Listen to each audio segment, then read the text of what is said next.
Hello guys, update tayo sa ating mangguelas na lumaki. Medyo tumaas na siya, pero hindi mabagal pa rin ang pagtaas niya kasi talagang hindi naman siya diretso shoot na para tumaas. Shoot siya tapos kasunod na yung mga bulaklak sa dulo, kaya himihinto yung kanyang paglaki. Yan, katulad yan, no? Sa pinakausbong dun sumisibol yung mga bulaklak. Ayan, no? Parang bulaklak ng mangga, mangguelas, siniguelas na lasang mangga. So ayun yung mga bunga niya, oh.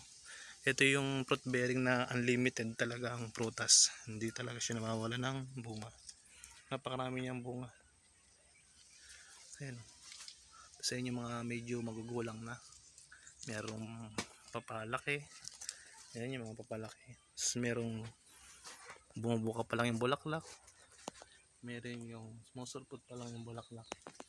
Kaya naman yan, nabubuo naman yung bunga.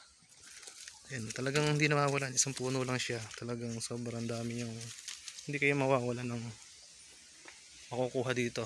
Unlimited nga. Ayan ang mga bunga niya na ito yung katamtaman na pwede nang pitasin.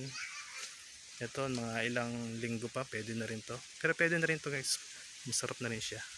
Tapos ito naman yung magugulang na. Ayan, oh. Ayan yung size niya kapag magulang na. Ang dami niyang bunga guys. Hindi ko siya masyadong gusto ko siyang kolektahin yung buto, kaya hinahayaan ko siya dyan. Ayan, oh. Ang dami niyang bunga, oh. Yung mga magugulang pa sa loob. Ayun pa sa loob, oh. Ayun, talagang unlimited to, hindi ka makawala ng makukuha ang bunga pag nag-age na siya ng mga 1 year old mahigit. So ayan siya, mahigit 1 year old. Ayun, ang daming bunga sa taas, oh. Tapos ayun, puro bulaklak pa, napakadaming buwig kumbaga sa buko. Ayan, oh. Kasi every branch niya talagang bibigyan ka ng bunga. Medyo matagal nga lang siya i-propagate pag minarkot, ang tagal niya mag-ugat, kaya medyo mabagal tayo mag-propagate dito. Ayan, dami niyang bulaklak sa banda rito. Ayan pa, dami din bunga dito. Isang puno lang siya pero ang daming bunga, oh. Diba? Makakatuwa naman talaga, hindi ko mawawala ng vitamin C. Ito lalaki yung 3 peraso. So babalatan lang natin to kapag ganyang may mancha, kasi lagi nag-uulan kaya mamantya yung balat. Babalatan lang yan, tapos ready na. Sausaw lang sa asin at sili, o kaya may ginisa kang alamang.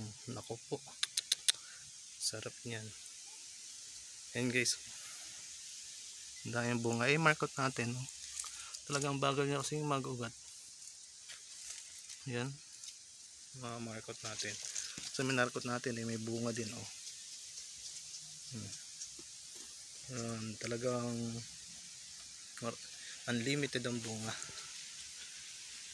So yun lang guys, thank you.